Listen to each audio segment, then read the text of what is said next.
Todos nós somos tentados todos os dias. Todos nós. Todos nós somos tentados todo momento. Agora, não pecamos porque nós não queremos entristecer o Espírito Santo que está em nós. Agora, sem o Espírito Santo, o homem não tem consciência da natureza do pecado. Por isso que o homem vai de mal a pior. O homem sem Deus, ele só vai cada vez mais do que se afundando no pecado. Chega a colocar o certo e o errado. Invertendo o valor. Um exemplo disso é o que nós estamos vendo aí, né? A sociedade, eu acho errado de uma bancada reunir de uma forma secreta para decidir o direito de uma cultura de um povo. Não poderia ter um pleito, pastor? É ou não é? Porque o que eu disse aqui uma certa feita, não precisa ser crente em Jesus para discernir que é errado um homem que está com outro homem. Porque existe uma cultura familiar. É ou não é? Existe uma cultura. Por que não teve um pleito? Por que não houve uma votação? Eu acho que 90% da nação rejeitaria. É que eles não fizeram o mesmo ciclo, né? Para ajudar Entendeu? Então, o homem sem Deus, na verdade, ele não tem consciência do pecado. Ele pratica o errado, achando que está praticando o que é certo. Na verdade, está se enganando a si próprio e indo cada dia de mal a pior. Então, a teoria de Pelágio, ela é derrubada. A Bíblia refuta essa teoria. Então vamos continuar aqui, uma observação. Não aceitando Pelágio a doutrina da corrupção da natureza humana, Pelágio afirma que, primeiro, os homens ao nascerem estão no mesmo estágio em que estava Adão antes de pecar. Errado. Deus fez o homem reto. Deus não fez o homem com uma natureza de pecado. Tanto é que, se fôssemos tratar de cronologia bíblica, a primeira cronologia dentro da dispensação, quando Deus criou o homem na dispensação da inocência. Não é isso?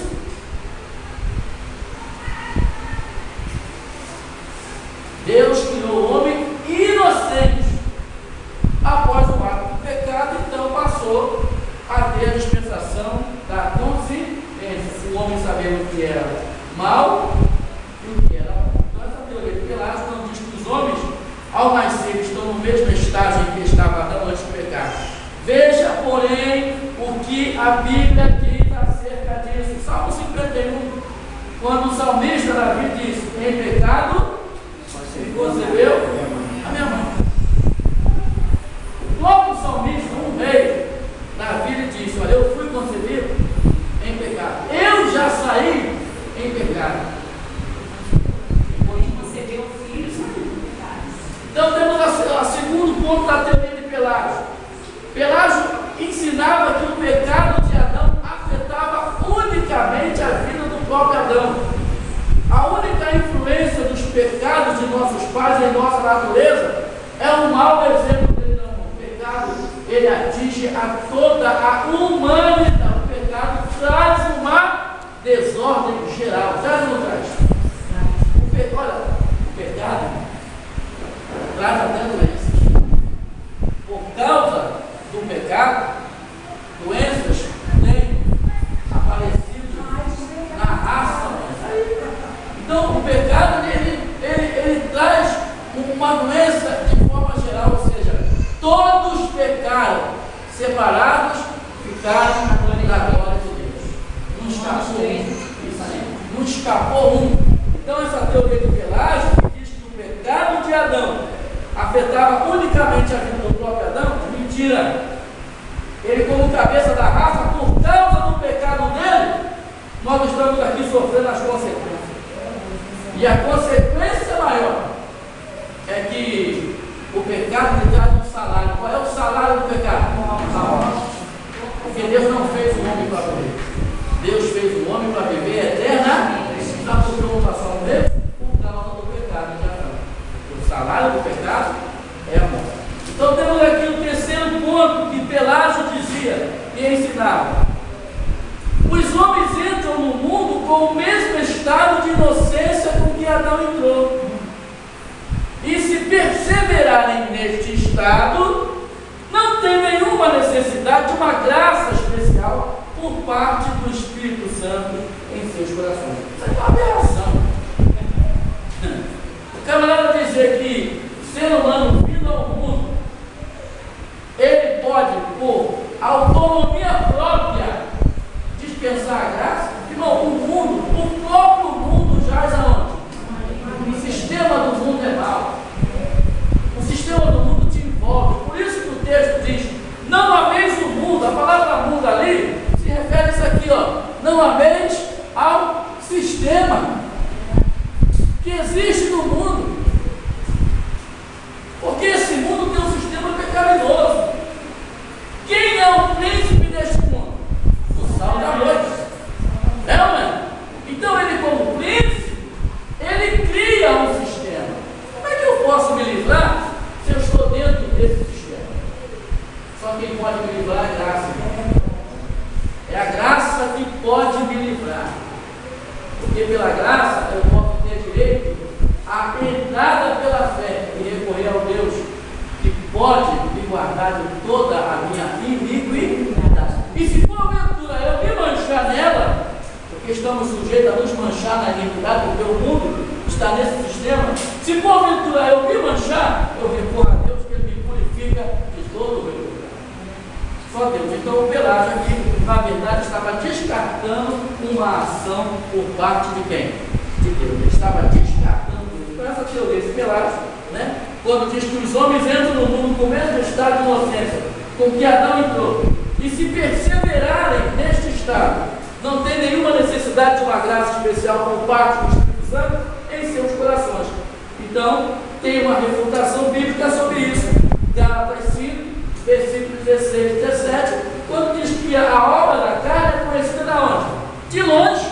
Quais são? Impureza, corrupção, lascívia, porfia, inimizade, glutonaria, bebedice.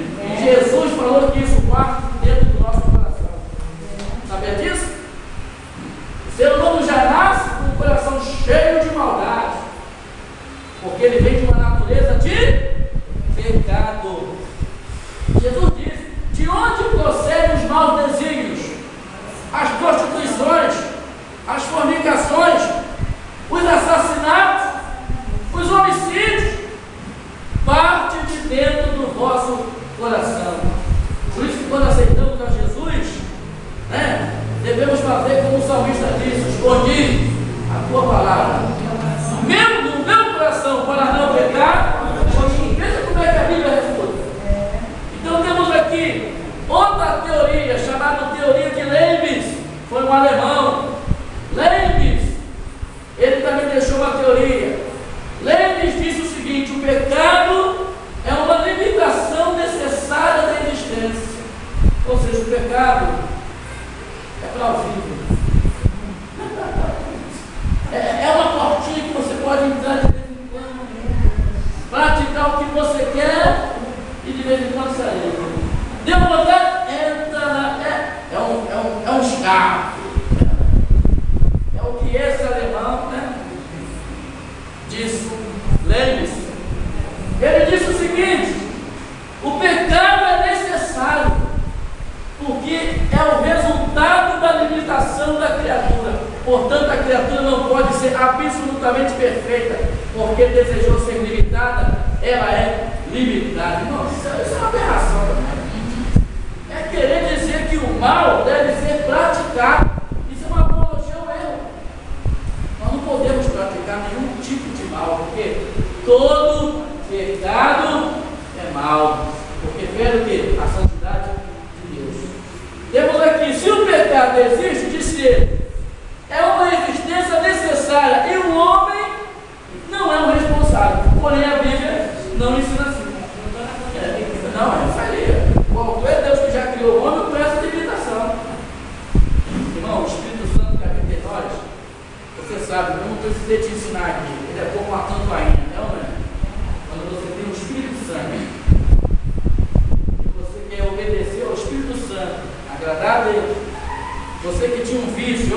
vício, alguém que tinha um vício de pegar o que não era dele.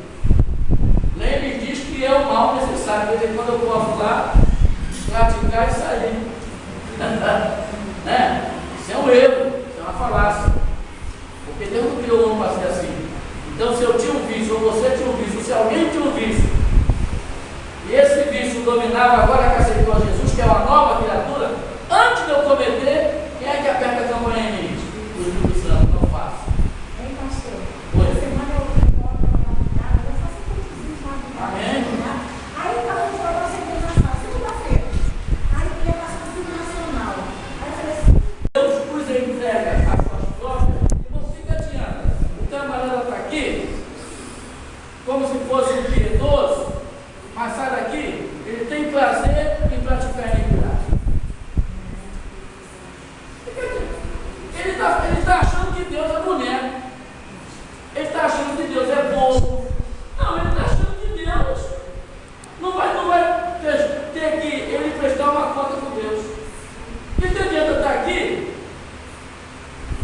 vem porque é um religioso, acabou aqui, vai para a iniquidade. Ele está profanando o sangue da graça. E a Bíblia diz que aquele que conhece e pratica o mal, ele é melhor que nunca tivesse o quê? Melhor amarrar uma pedra no pescoço e se precipitar, né, no fundo do mar. Porque Deus não se deixa escarnecer. Deus não se deixa escarnecer. Aquilo que o homem plantar, ele vai colher. Por isso que existe um texto, uma passagem na Bíblia, segunda versão da Septuaginta, quando diz assim, apartai-vos de mim, vós, praticais. A palavra vós que praticais é prática como hábito. Porque Jesus, uma certa feita, disse: aquele que peca torna-se escravo do pecado. Não é somente pecar, é pecar de forma habitual. Tem gente que gosta. Ele tem hábito de viver na prática do pecado. E por isso ele só vai, com uma linguagem bastante nordestina, né? Lascando, né? É mineiro também? Vamos ver as consequências do pecado. O pecado traz consequências. Vamos ver as consequências. Primeira consequência: o pecado interrompeu a íntima comunhão que havia entre Deus e o homem. Não, o pecado é terrível. Existe uma doutrina chamada doutrina da interrupção da comunhão, que a gente fala quando Cristo, lá na cruz, ele diz: ali na massa bactana de Deus meu, por que me desamparaste? A expressão ali é uma doutrina, porque a única coisa que separa o homem de Deus é o quê? É o pecado. Deus, o Pai, deu as formas do Filho. Isso é uma doutrina, é uma prova que o homem que vive no pecado, Deus está dando as costas, porque ele está morto. ele não tinha pecado. Ele apenas tinha subido. Subiu o pecado. Subiu para cima. Porque a Bíblia diz que Deus não pode ver o mal, o conceito de pecado. Então, o pecado interrompeu a íntima comunhão. Você fica imaginando a comunhão que o casal tinha com Deus no jardim do Éden. Diz o texto que toda a viração do dia Deus estava lá. A pessoa interagindo, né? Até que um dia ambos pecaram e se esconderam atrás da onde? Da moita, né? Se Deus não desse para procurar, estavam atrás da moita até hoje. Porque quem peca só vive atrás da moita. Então, ele não se revela. Porque quer uma aliança, que quer uma separação. E isso é no âmbito espiritual. Eu já pequei, eu sei o que é pecar. Eu não estou isento. Todos nós pecamos, ninguém. Eu não estou dando mal para vocês, porque eu já fiz coisa ruim dentro da igreja. Fui melhorando, graças a Deus, a luz vai brilhando cada vez mais, até chegar o quê? Ser dia perfeito. A gente vai ter uma comunhão maior, uma intimidade. Mãe, até chegar a estatura de varão perfeito.